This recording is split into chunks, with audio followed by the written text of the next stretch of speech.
Mesdames et messieurs, bonjour et bienvenue à cette autre édition de la Revue de la Presse, première sortie de cette semaine. Commençons ce matin par le quotidien Le Jour qui titre « Concours, le coup de gueule des candidats recalés à l'INAM ». Le journal nous propose ce matin dans ses colonnes des portraits et des témoignages, notamment des pages 2 à 3. L'hebdomadaire Le Temps en kiosque ce matin parle également du concours de l'INAM 2020, mais nous plonge dans les coulisses d'une cabale contre Sumbu Angola. Les pistoleros et les commanditaires sont mis à découvert ce matin dans la grande enquête proposée en page 3. Le repère pour sa part nous indique ce matin que ce sont des résultats de la révolte générale au sujet de l'INAM. Plus que par le passé, les résultats de cette année cristallisent les accusations de corruption, de favoritisme, de marginalisation. Le mouvement 10 millions de nordistes invite le ministre de la fonction publique à plus d'équité et de transparence. Le quotidien de Feu Pius Ndiaoui Le Messager nous parle de la région de l'Est où le RDPC est traîné en justice pour tribalisme. Une requête introduite au tribunal administratif de Bertois au fond d'annuler la liste des candidats de la CADE au conseil régional a été validée par ILICAM. Cette information se trouve en page 4 du quotidien Le Messager. Également dans ses colonnes ce matin et notamment en pied de une, nouveau tarif portuaire. Le port autonome de Douala fait le point. L'autorité portuaire soutient que cette mesure est une décision souveraine du gouvernement et non une décision du directeur général. Le quotidien Capitaux Public Cameroun Tribune parle ce matin de désinformation sur le Cameroun. Alerte à l'inforce est le titre brandi par le quotidien. De manière récurrente, des Camerounais installés au pays et même à l'étranger propagent de fausses informations pour ternir l'image de leur pays. Le dernier fait en date est la production d'articles de presse truqués annonçant une prétendue intervention militaire d'un pays ami au Cameroun. Cette information complète se retrouve ce matin des pages 4 à 100 du quotidien Cameroun Tribune. Pour sa part, Mutation parle d'insécurité, bouillon de microbes à Douala. Mutation se propose de nous faire savoir comment des hors-la-loi ont semé la panique et le désarroi jeudi dans la capitale économique.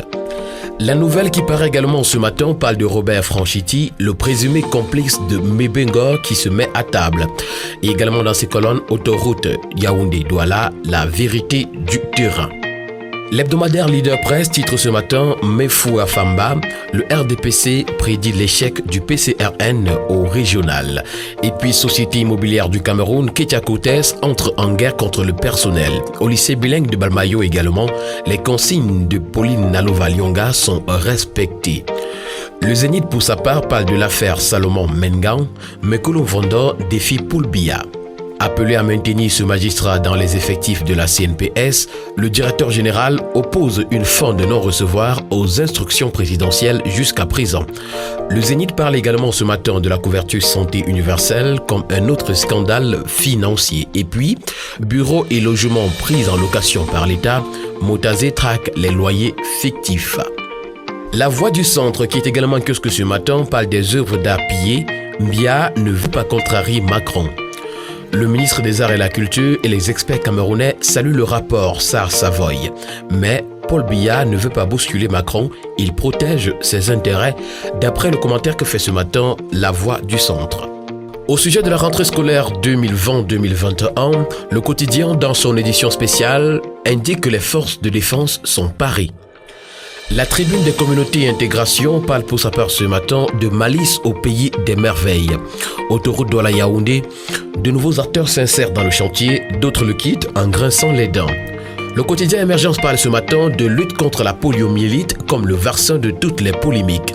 Rejeté par de nombreux parents, la campagne de vaccination a viré au drame national, nous fait savoir ce matin le quotidien en page 9. Un autre vaccin à polémique ce matin est celui contre le cancer du col de l'utérus. Des parents contre le forcing du gouvernement, titre ce matin le journal Essingan. La première phase de la campagne de vaccination controversée des filles de 9 à 13 ans contre le cancer du col de l'utérus débute le 12 octobre sur toute l'étendue du territoire national. Le quotidien Réalité Plus, dans son édition de ce matin, demande à Seydou Bombodoya de vite corriger son mensonge contre le gouvernement à la FIFA. Également dans ses colonnes, au sujet du groupe Mekit Invest, Jean-Calvin Mebenga est un jeune opérateur économique fort. Eco-Matin parle de Zone Semar ce matin, comment résoudre le sous-financement de l'économie.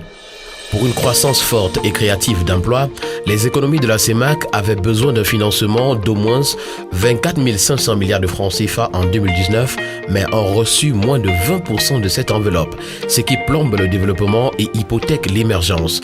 Le journal Lady News, qui est également un kiosque ce jour, parle de manuels scolaires, des millions de livres gratuitement offerts par le MINDUP.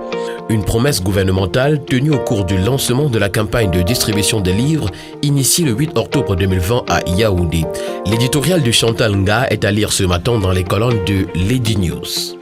Pour l'Œil du Sahel ce matin, on parle du Cameroun, Tchad et RCA où l'armée sécurise les frontières. Également dans ces colonnes, Mokolo, 154 établissements reçoivent des paquets minima de la mairie. Et puis régional à Guider, un conseiller municipal de l'UNDP demande le rejet de la liste de son parti. L'hebdomadaire L'Indépendant parle de Fambeti, le prix du pardon. Humilié, respect dû aux aînés et particulièrement au chef de l'État et au délégué général à la Sûreté nationale, exaltation des valeurs du vouloir vivre ensemble, Jean-Pierre Amougou Belinga a fait une sortie bien pensée. Également dans ses colonnes ce matin, crise anglophone, aucune ingérence militaire des États-Unis n'est en vue au Cameroun. Le tri-hebdomadaire Le Soir parle de ces ambassadeurs qui refusent de s'exécuter après le décret du chef de l'État marquant la fin de leur mission. La tendance prend corps dans certaines de nos missions diplomatiques. Au sujet de la prétendue ingérence potentielle dans les affaires de la FECAFOOT, le Pélican nous informe que le ministre des Sports corrige la FECAFOOT. Dans sa parution de ce 12 octobre 2020, la tornade parle d'acharnement médiatique. Côtès dans l'étau des apprentis sorciers, titre le journal en grande une. Le journal L'Équation parle ce matin de rendre grâce à Dieu en toutes choses pour la vie. La ville de Baganté a connu une effervescence populaire les samedis et dimanches derniers. Il fallait célébrer l'Éternel pour la vie qu'il nous accorde et lui rendre grâce en toutes choses. À cet effet, plusieurs membres du gouvernement ont honoré de leur présence une messe dite à cet effet et ce, pour la gloire de Dieu. Également dans ces colonnes ce matin, ministère des Transports, opération zéro accident dans nos routes. La crise de FECAFOOT, Ligue professionnelle de football du Cameroun, fait planer un péril sur le CHAN 2021, nous indique ce matin le journal Défi Actuel. Selon la FIFA, la création d'un groupe de travail ministériel par le ministre des Sports dans le cadre de la crise entre la FECAFOOT et la Ligue de football professionnel s'assimile à une ingérence et expose le Cameroun à une suspension qui pourrait entraîner le retrait de l'organisation du championnat d'Afrique 2021. Le journal économique est un kiosque ce matin parle de coopération, le portefeuille de la Banque mondiale au Cameroun. À l'heure où le coronavirus ne cesse d'impacter négativement les économies, le pays souhaite bénéficier davantage du soutien de l'institution de Bretton Woods. The Bedian, who is released this morning, is talking about pre-electoral petition. Disturbing scenario in FACO as fraud is alleged. Petition implicates Elecam, Southwest governors and others. Administrative court to rule on petition Tuesday, informs the press. The Guardian Post, which also released this morning, is talking about 1 week after resumption. Northwest and Southwest record highest school attendance since 2017. Education officials say attendance within first week of reopenings already more than 90% of anticipated turnout for entire academic year. Dear listeners, here is the end of our daily press review. Have a nice day.